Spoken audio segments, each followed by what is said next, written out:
everyone. Thanks for joining us. It's been a while since we've been able to sit at this table with our superintendent, Daniel Gallagher, to ask the superintendent. And since it's been a while, we have an extensive list, I would say. I mean, compared to before, Daniel, we've come to you with one question, but I have a few questions that I would like to ask you just so we can update our staff, but also our community.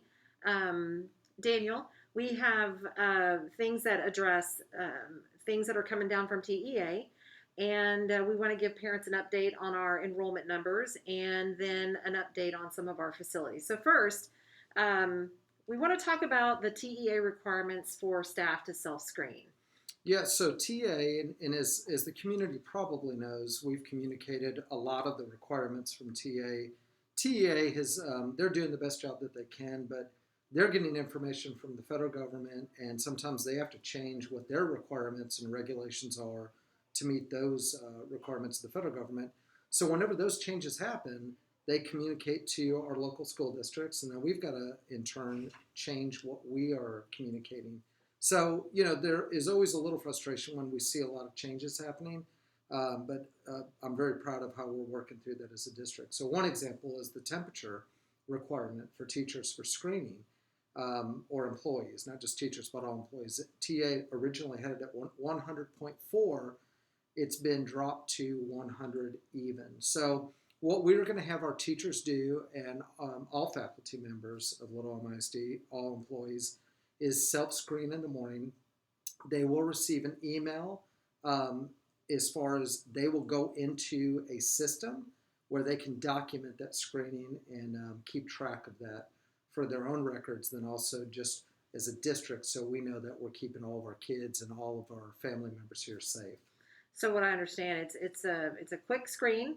It's not going to take very long, maybe 30 seconds to a minute tops. Yep. Submit that every day. It's a daily screening, and we're required to have those as some kind of documentation of the screening of our staff. Yeah, that is required by TEA, so that is a requirement. And then, of course, for our students, we're asking our parents to self-screen students at home, and more information will come out to that. I'm very proud we're putting together a one-stop, I call it a one-stop shop for parents, teachers, community members, one document where you can find anything related to COVID, all of our plans, all of our, whether it's in-school learning or at-home learning, our protocols, safety protocols, everything will be in this one document. So I hope to have that out to the community early next week. Awesome. Well, we want to talk about updating our community on our enrollment numbers. I've been watching our commitment dashboard, which we have forward-facing on our website. And we've really broken it down by campuses about who's committed to in-school and then who's also committed to the at-home learning. So do you have some latest numbers to share with our community? Yeah, and typically the past few years we've had about 8,000 students enrolled in Little Elm ISD, and we're expecting that again this year. We're expecting about 8,200. So far we've had returning students and new students enroll.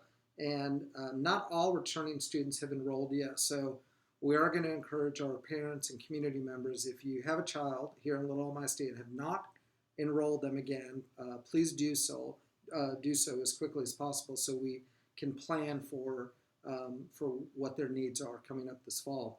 But right now, we have about 7,600 students that have registered, pre-registered. And the numbers are almost split. We have about 40% of our students and families that are choosing it at home, and then 60% in school. Now, as you know, every 9 weeks those numbers can change, and I'm a firm believer that the best place for students to learn is in school. However, I'm also a parent, and I respect and support our parents' decision to choose.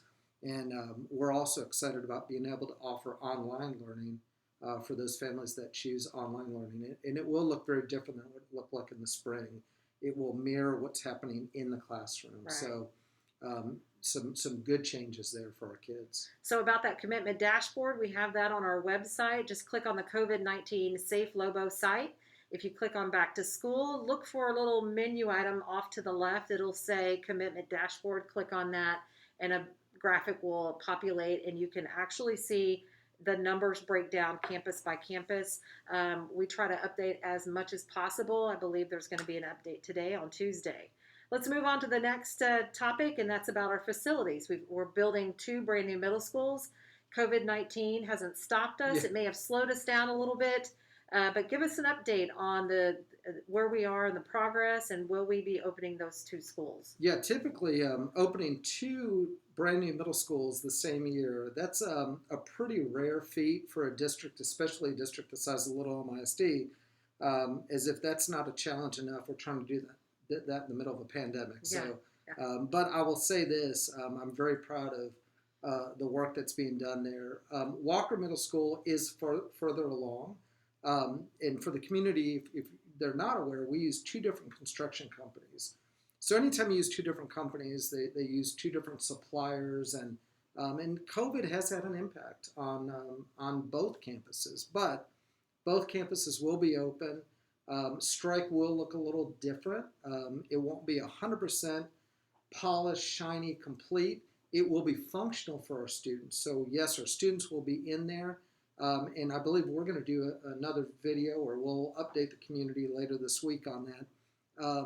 I'm very proud, like I say, that we're able to accomplish this, and the campuses are absolutely going to be beautiful, Yes. amazing, state of the art. But it is, anytime you build new campuses, and of course when you're in the middle of a crisis as we are with COVID, it has had an impact on some of the supplies. But we're working through that. We are for sure going to have both campuses open. They will both be functional.